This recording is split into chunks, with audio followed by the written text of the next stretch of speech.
Merci d'avoir choisi ORTM2 pour vous informer. Mesdames et messieurs, bonsoir et toutes nos excuses pour le retard accusé.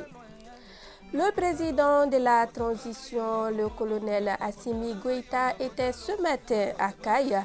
Sur place, il a procédé au lancement officiel du trafic ferroviaire en arrêt depuis quelques années et des travaux du tronçon Sandaré-Kaya, long de 150 km. Le chef de l'État a également procédé à la pose de la première pierre du nouveau lycée public de Kaindi. Ces actions ont un dénominateur commun, le développement socio-économique de la première région. Pour plus de détails, je vous propose d'écouter un extrait du discours du président de la transition.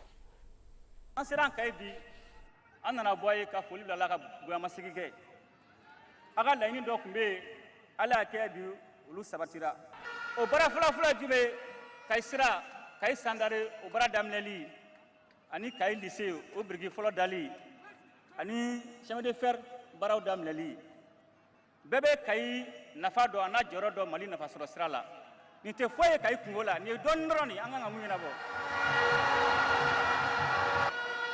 na jate bine ni be jamana yiri wali barali na fa go développement na jate bine jamana donga da ni folo o lakanay fo lakana sabati parce que lakala rete al dumuni iti sakake fembe glone be lakana la urato ay bara damne lakana la folo mais imana lakana ke togo fem flabe anulu tala nyoy mabe o folo mi ama fo muma diplomatie nani jamana woro be je janyoya munna nga janyoya bara an jamana woro o diplomatie de bato ibisaka isago fen soro o mogo bulu o de bato ni mogo be je mogo mun kuno jalendo no be sigideme ife barala o de okumu konala ango amna jamana yiri wali barake mais amba damna ngomani na folo ngomani nambra ngomani na amta gelemala ngomani jume folo ngomani o kunye ka koma taxi ko wili ngomani go jume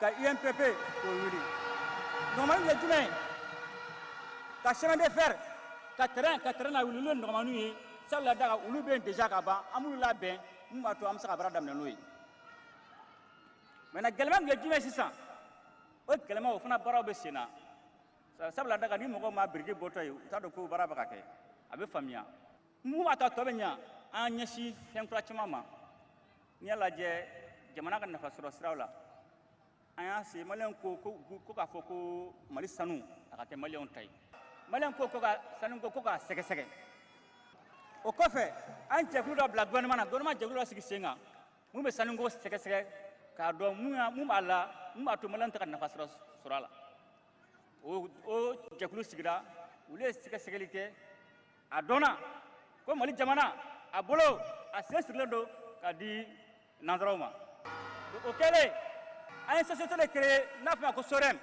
o société on le ka baram na ke ka mali sanunko mali tokola ko o barake o fana ogun ko nala amana usine do jo usine afa usine d'affinage no ke ka sanu bayla parce que sanu de balma malla o temene ko CMDT la ay amana usine fla jo CMDT o be jamana ka yiri wali okum ko nala o usine fla no ba kuma ko soma fil ulo na ke usine ka nga coton bayla ma ka ke gari mu ma to am sa ka fentama glanay o kele nga ke kuchala kele nga ke bomo kena okumuna misala do ay kayire centre de dialyse ay mna ni ngabla kono o nyona roba ke kono gura lamina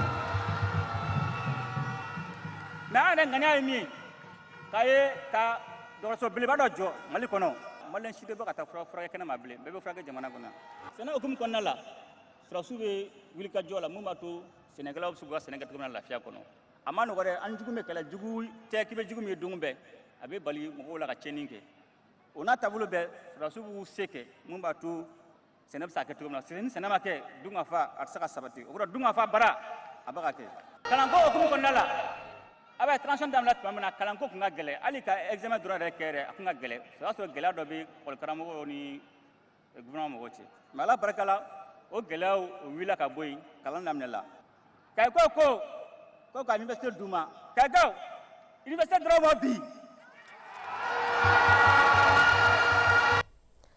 Sur un tout autre sujet, le mariage est une occasion privilégiée de prise de photos ici à Bamako.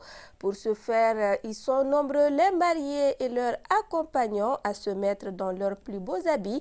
En plus des prises faites lors des salutations aux parents, amis et collaborateurs, les uns et les autres se dirigent généralement vers des pôles d'attraction, en l'occurrence les espaces verts pour la suite des photos.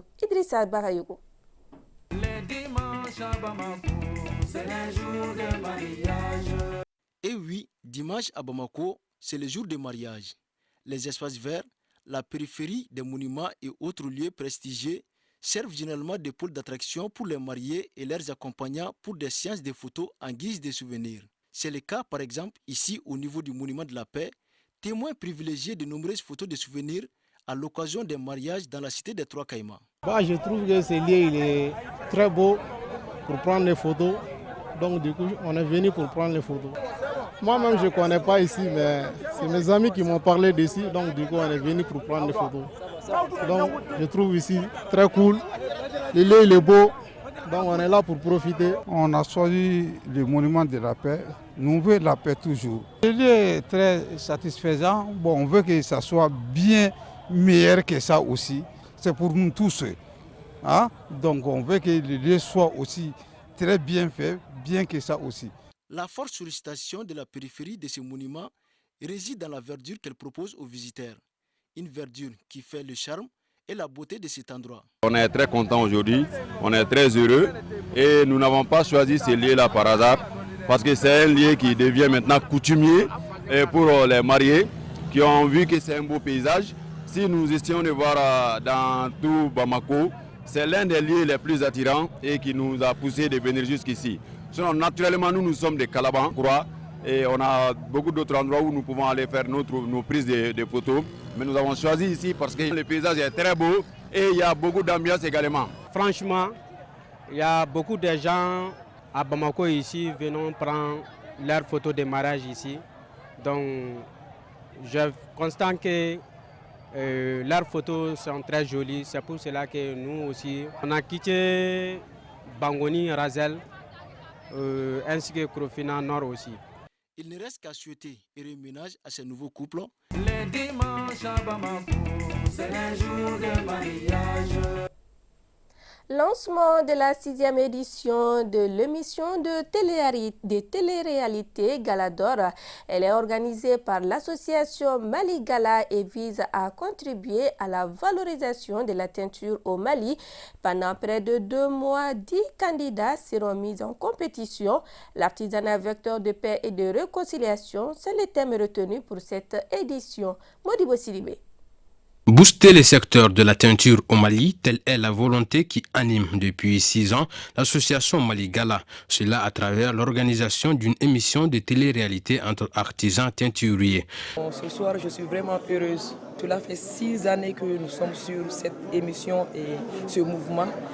Dieu merci, dans cette 6e édition, ça commence à vraiment prendre de l'ampleur. Le représentant du ministère en charge de la culture a salué cette initiative comme bien importante pour ce secteur confronté à certaines difficultés. Ce rendez-vous revêt une importance capitale pour le ministère en charge de l'artisanat parce qu'il constitue un cadre d'échange, de rencontres, bref, de donner et de recevoir dans le sens de la promotion du développement de l'industrie textile. Face aux défis du moment, le thème pour cette 6e édition Galador est l'artisanat comme vecteur de paix et de réconciliation.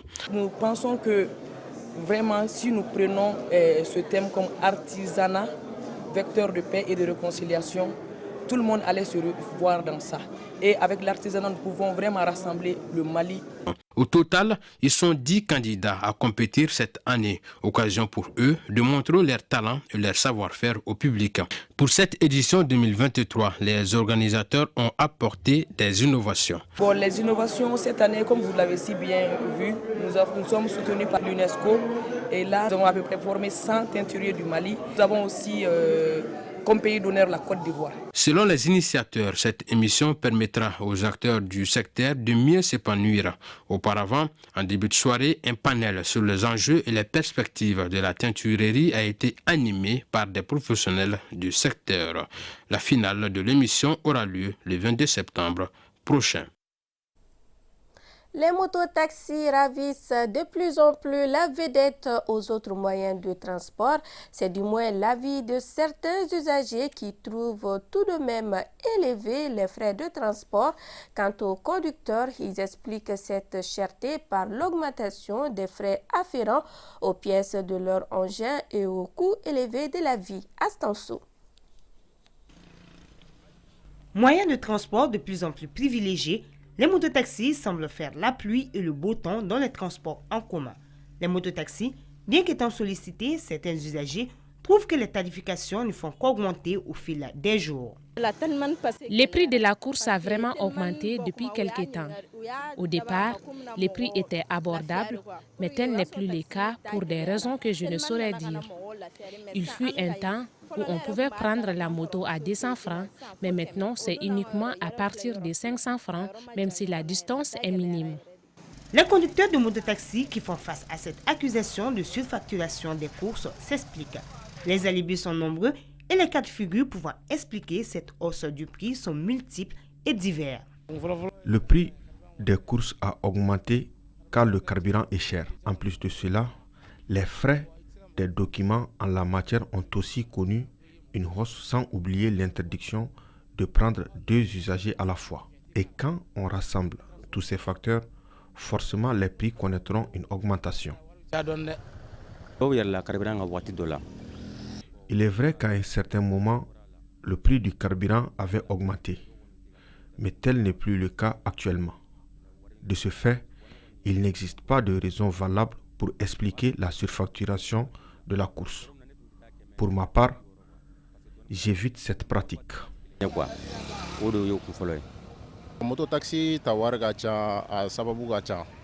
Les conditions d'acquisition de la moto sont difficiles. Il faut ajouter les frais de documents administratifs sans lesquels il est interdit de circuler. Ce n'est pas toujours évident car il faut travailler pour subvenir aux besoins de sa famille. Pour donc arriver à satisfaire la clientèle à moindre coût, certains conducteurs expriment des doléances. Il s'agit notamment de revoir le prix de certains documents administratifs nécessaires pour la mise en circulation d'une moto-taxi. Pour ma part, je demande une diminution du prix des documents administratifs. Il est très difficile de se procurer les 10 documents. Et quand ça nous revient cher, ça revient aussi cher à la clientèle car on a des bouches à nourrir. Nous sommes des jeunes diplômés sans emploi. Il est nécessaire de supprimer certains documents administratifs pour que les prix puissent diminuer. Auparavant, la vignette ne coûtait que 6 000 francs et maintenant, c'est le double. S'il faut payer cette somme, difficilement nous allons nous en sortir. En attendant la mise en place d'une législation sur les tarifications des courses, les usagers et les conducteurs de mototaxis doivent prendre leur mal en patience. Cela tout en trouvant un terrain d'entente quant au prix de la course. Un mot de santé dans cette édition. Parmi les maladies liées au contact avec les eaux souillées figure la bilharziose urinaire. Elle est causée par une infection due à des vers parasites présents dans l'eau et dans certaines zones inondées. La maladie se manifeste notamment par le sang dans l'urine accompagné d'une douleur intense. Dans la Traoré. La bilharziose urinaire est une maladie parasitaire que l'on contracte au contact de l'eau. Elle touche majoritairement les populations vivant dans des zones inondées, irriguées ou encore sur les bordures de fleuves et de rivières. Les séquelles apparaissent à l'âge adulte, puisqu'elle est considérée comme une pathologie banale, ce qui est fréquent dans les centres de santé au Mali. Le germe responsable de la bilharziose est un parasite. Ce parasite vit dans les milieux comme les eaux stagnantes. Donc c'est ce parasite-là qui va pondre les œufs là-bas. Donc l'éclosion va se faire et va permettre la transmission de ce germe-là. Les gens qui vivent dans les zones d'endémie comme la zone Office du Niger, où les gens travaillent dans l'eau, surtout dans la journée, et surtout en période de soleil, au moment où il y a le soleil, c'est-à-dire vers les midi 13h, que les larves commencent à faire l'éclosion. Donc quand les larves passent, généralement le plus souvent c'est à travers la peau, et au niveau du pied. Donc ça monte tout un circuit interne et le patient, quand il va uriner, à la fin de la miction, il y aura du sang dedans. Pour ce qui concerne le traitement, la bilharziose peut bel et bien être traitée. D'ailleurs, pour rendre plus accessibles les soins, les autorités sanitaires initient périodiquement des campagnes de distribution gratuite de médicaments. Distribution qui s'effectue généralement dans les établissements scolaires et dans les familles à travers la stratégie porte en porte. Il y a les programmes qui traitent ça, les maladies tropicales négligées qu'on appelle les MTN. Donc ce programme, c'est pratiquement sur toute l'étendue du territoire national, mais surtout les zones d'endémie où ils vont fixer les âges et puis ils vont mesurer. C'est en fonction, on mesure la taille et en fonction de la taille, si ça correspond à 3 comprimés ou 4 comprimés, on donne les comprimés. Donc c'est une maladie à ne pas du tout négliger. Ça, c'est sans compter les autres effets que ça peut avoir, notamment l'infertilité, les troubles de la fonction érectile en rapport avec cette affection, même si c'est rare, mais ça existe quand même.